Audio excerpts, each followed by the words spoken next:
Welcome to this month's broadcast of the Coal Scene. My name is Chris Hamilton. I'm Senior Vice President of the West Virginia Coal Association, and I will be your host for the following half hour. Today we have a special edition of the Coal Scene, premiering a new video we've produced about the importance of coal mining in our state, and also the importance of mountaintop mining with emphasis on post-mine land development and mine restoration practices. Most of the media coverage on mountaintop mining operations typically concentrates on the active pit or the blast site and hardly ever looks at the completed job or the years and years of work around land restoration and land development that follows the active mining phase. In fact, you will find example after example of developed sites throughout all of West Virginia featuring recreational, commercial, or industrial facilities on post-mine lands. Most viewers are probably unaware of the large percentage of our state's overall coal production that comes from surface mining today. Although West Virginia has always been known as the underground coal producing state, and today we are still the nation's leader in underground coal production, and we're the second leading coal producing state overall. However, surface mining methods account for approximately 42% of our state's total production. And in many of our southern counties, surface mining well represents over 75%. That means that 42% statewide and almost 3/4 of all of our jobs, our total tax dollars and overall revenues come from surface mining or mountaintop mining. Let's watch the video and we'll come back and discuss some of the aspects of it.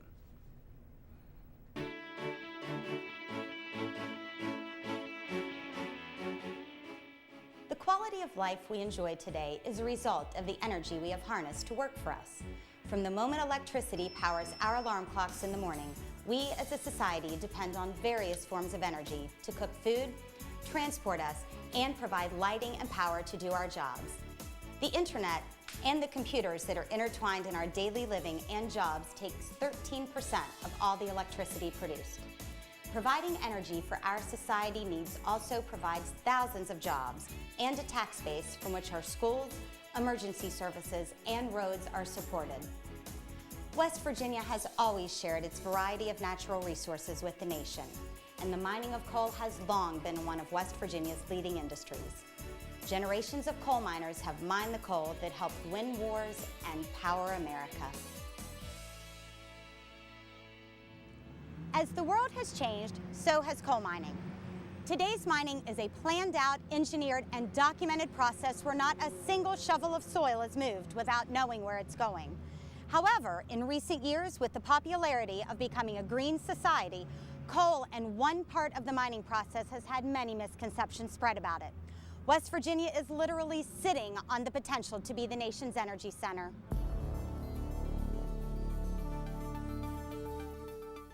There are 62 coal seams contained in 41 of our 55 counties. Since West Virginia became a state, 14 billion tons of coal have been mined, and there are 50 billion tons of coal remaining. Close to the coal reserves is the Premier College of Engineering and Mineral Resources at West Virginia University. Since 1868, West Virginia University has operated the program that currently has more than 1,000 living alumni holding key management positions in all the major United States coal companies. The faculty of the mining school stay active in many research projects that improve the safety and mining process for West Virginia's valuable resource.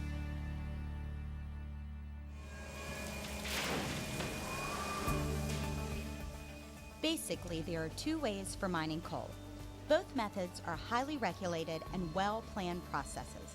Currently, 58% of West Virginia coal is mined underground and 42% is extracted using surface mining techniques.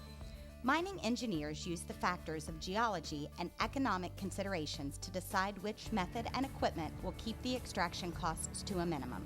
Seams are surface mined because that is the only practical way to recover that coal seam.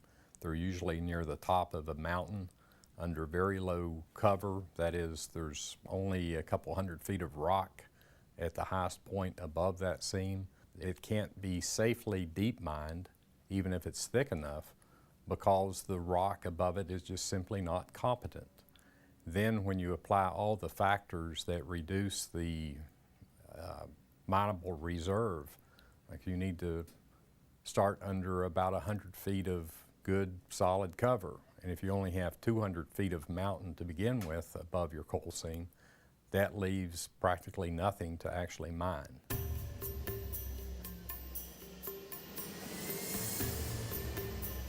In several mining operations, it wouldn't be economically possible, that is, without raising the costs of electricity, to operate an underground mine without sharing the preparation plant and other infrastructure costs with mountaintop mining. Mountaintop mining involves moving parts of a mountain to remove the coal. In about half of West Virginia's counties, less than 1% of the land has surface mining operations. This mining process has two phases. The first phase is the extraction, or mining process. Right after the extraction phase is the restoration phase. The extraction process of surface mining involves big equipment and moving earth around. When viewing pictures and video of that one part of the process, it's very easy to make the assumption that it will always look raw. Just like with the construction of shopping centers, roads, housing developments, and even amusement parks, the extraction phase of surface mining is a transitional phase for the land. And just like the development of any infrastructure, surface coal mining has a plan before the process begins. In fact, the mining process involves more planning and permitting than any other land development. How the land looks after the mining process has gotten less attention because today's restoration process makes it hard to recognize where mining took place. Today's reclamation plans do not allow for mountains to be left flat unless flat land is needed for local business development. If we don't have some flat land, we have no way to be competitive to build any kind of business opportunities. We want to put a housing complex on a surface mine. We think that's the right thing to do. We have some areas in our county that flood, and we want to take repetitive flood areas and build a community up there, because most of the time when coal companies finish the coal extraction, they leave the infrastructure there. So your water and possibly your sewer you may have to add, but you can do it. And it'd be a beautiful thing, and people never have to worry about getting flooded and losing their homes again. So a lot of opportunities if they'll just work with us. The second phase of surface mining is restoration, like this area that was mined 10 years ago.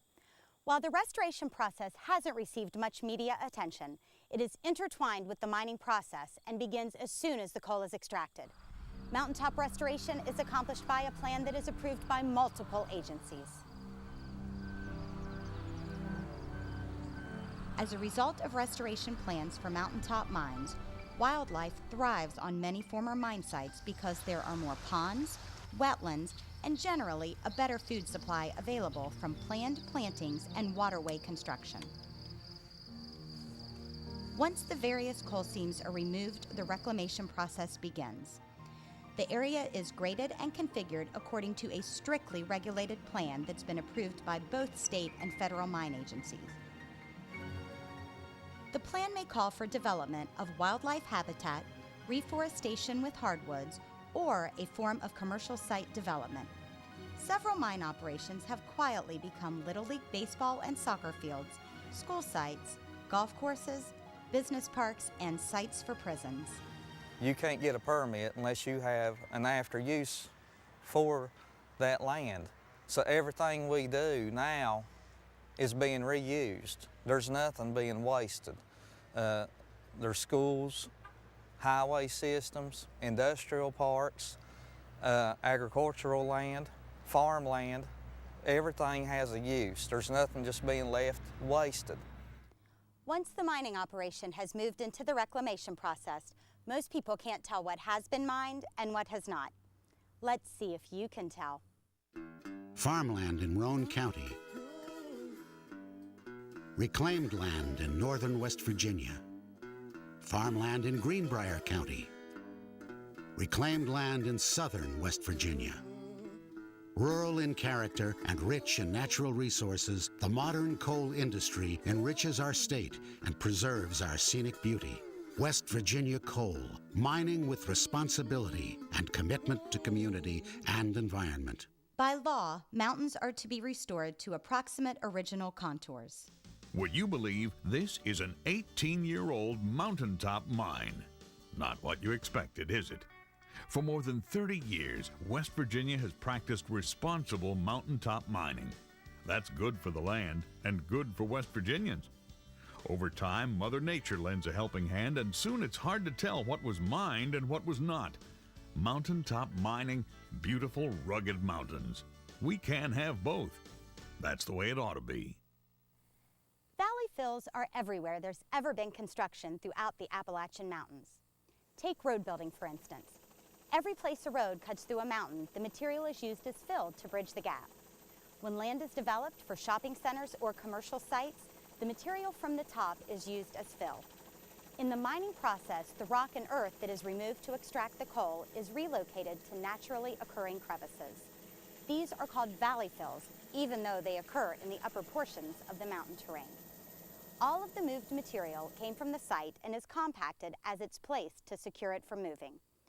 To claim that miles of streams are gone because of mining is misleading, since rain still falls after an area has been mined. And when rain falls, water will still flow in the creeks and streams, just like it has for millions of years.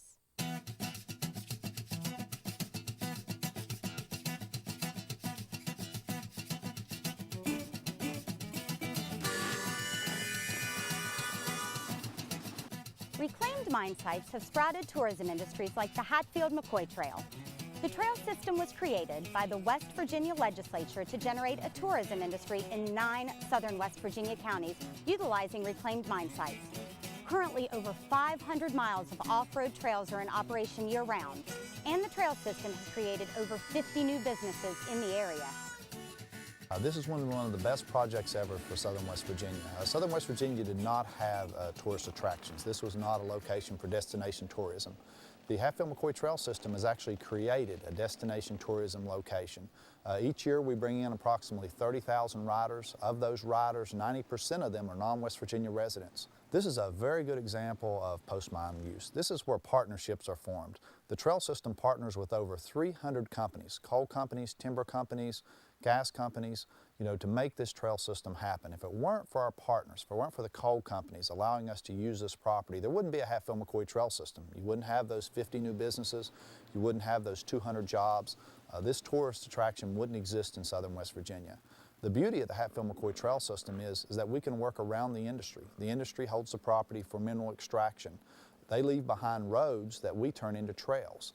The very thing that they need to get the coal out, to get the timber out, to get to the gas wells is the infrastructure that we have to put in a trail system. We build less than 10% of the trails we use. The roads that we use were put there by industry for resource extraction. We come behind the industry, turn that existing road or trail into something that can be used for a tourist attraction, which gives it basically a life that goes on forever. The Twin Hollow Campground is one of the new businesses and is on a former mine site. Owner Wayne Ellis is a lifelong resident and has seen firsthand the benefits of post-mine land use. My family, my wife and I, we have an 18-year-old son at home still yet, so it's supporting all of us. It's a busy time, 8 months out of the year. There's quite a few people come in to ride these trails. And it's an opportunity that I've had because it's on top of a mountain and it's flat up here. Of course, you can see that from where it's been mined, but if we hadn't mined it, then there would be no opportunity to do this. The Hatfield-McCoy Trail System has the potential for up to 2,000 miles of linked trails. Future plans include areas for horseback riding and hiking.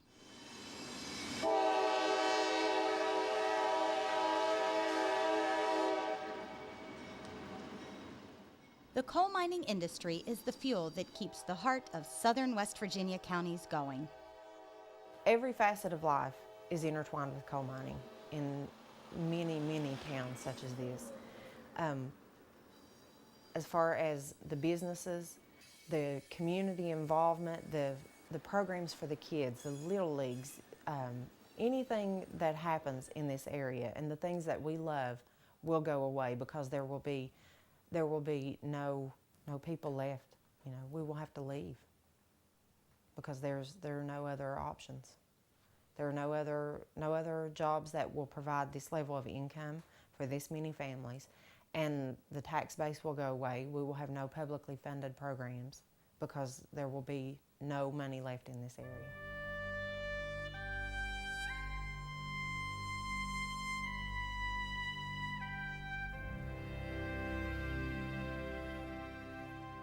The mining process doesn't just happen on its own. College-educated professional miners and families with generations of mining experience are working every day in the mining trade. In West Virginia alone, 20,000 men and women are directly involved in the mining of coal. Another 30,000 work in businesses and occupations that depend on the coal mining industry.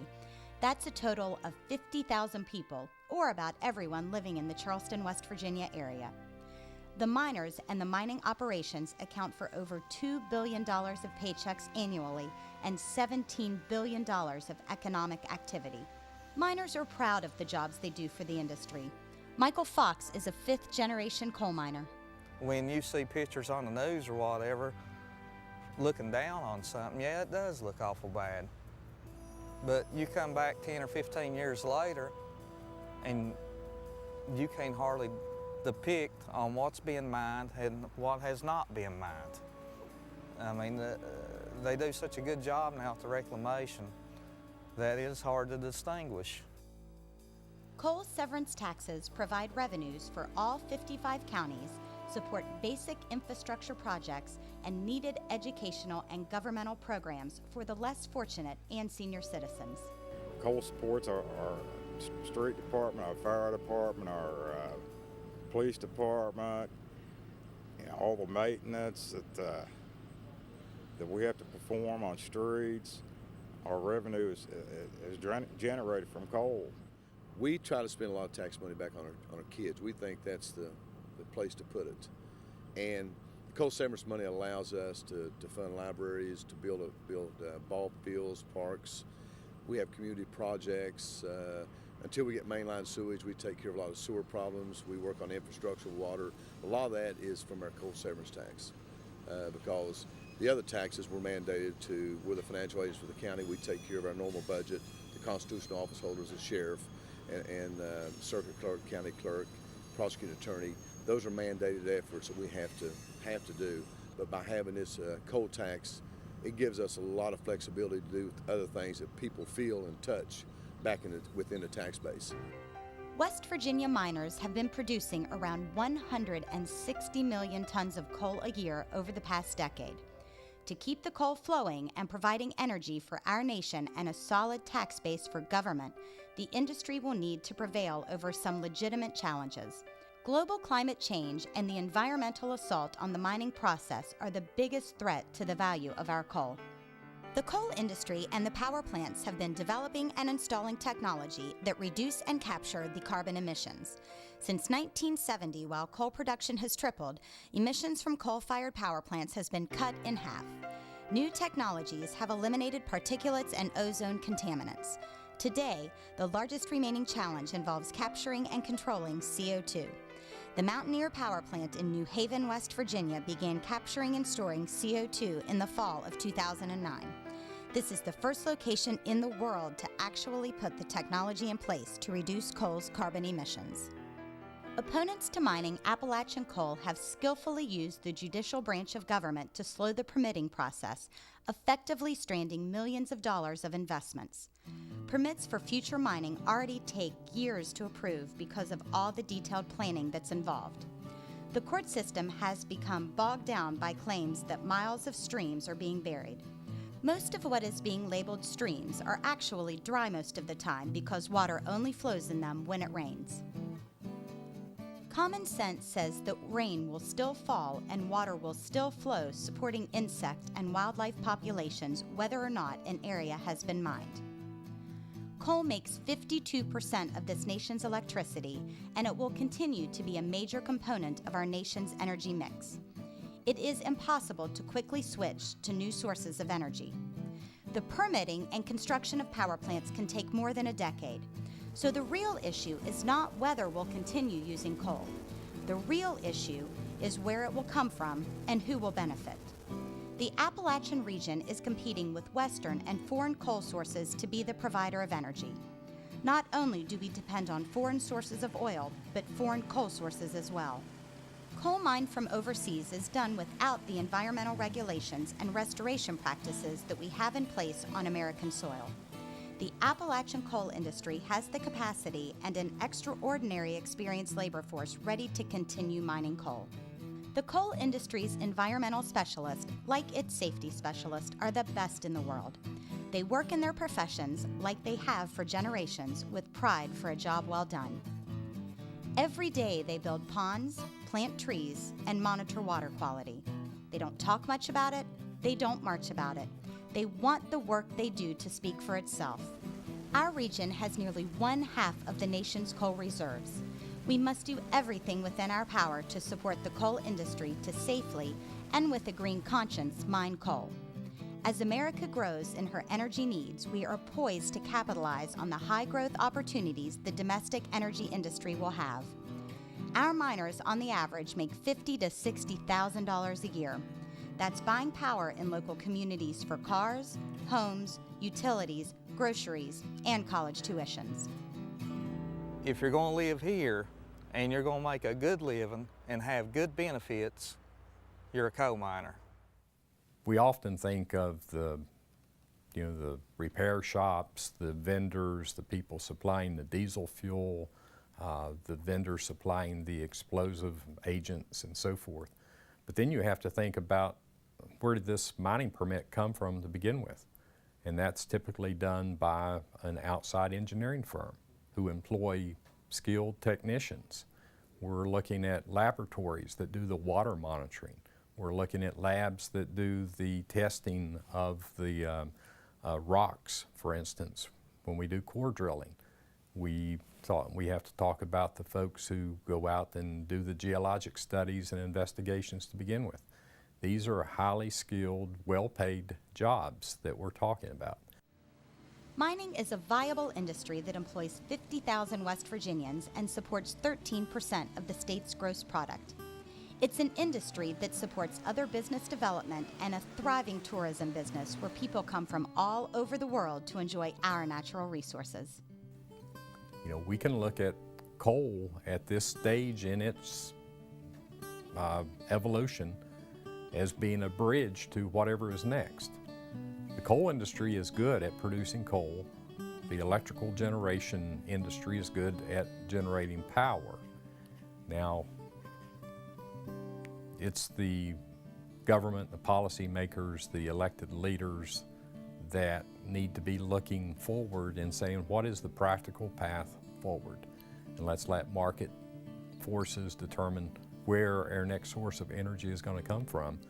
Let's not make it, let's not make an artificial decision that disadvantages one form of energy against the other, when on a competitive basis there is no question as to which is better over the next couple of decades. And that's, of course, coal-fired generation. This golf course is one example of a successful post-mine use project.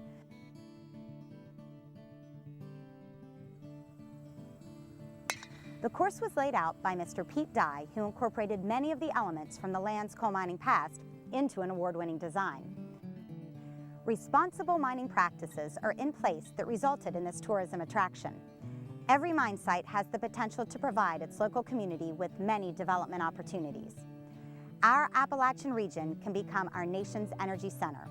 In order for that to happen, all of us need to approach the coal mining process with reason and common sense. Along with the mining of coal, we must support the development of renewable energy sources as well. Coal's energy has brought our quality of life a long way.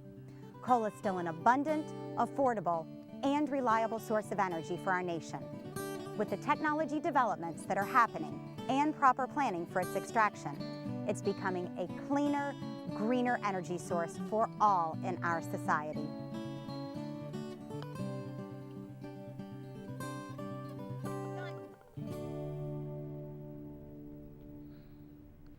I hope that you have enjoyed the video and hope that it answers a lot of your questions about coal mining and in particular mountaintop mining. Perhaps no one has summarized the importance of the coal industry to our state any better than Governor Joe Manchin in his State of the State address in early January. West Virginia will play an increasingly important role in our nation's energy future. West Virginia ranks second in the nation in exporting electricity, and most of our coal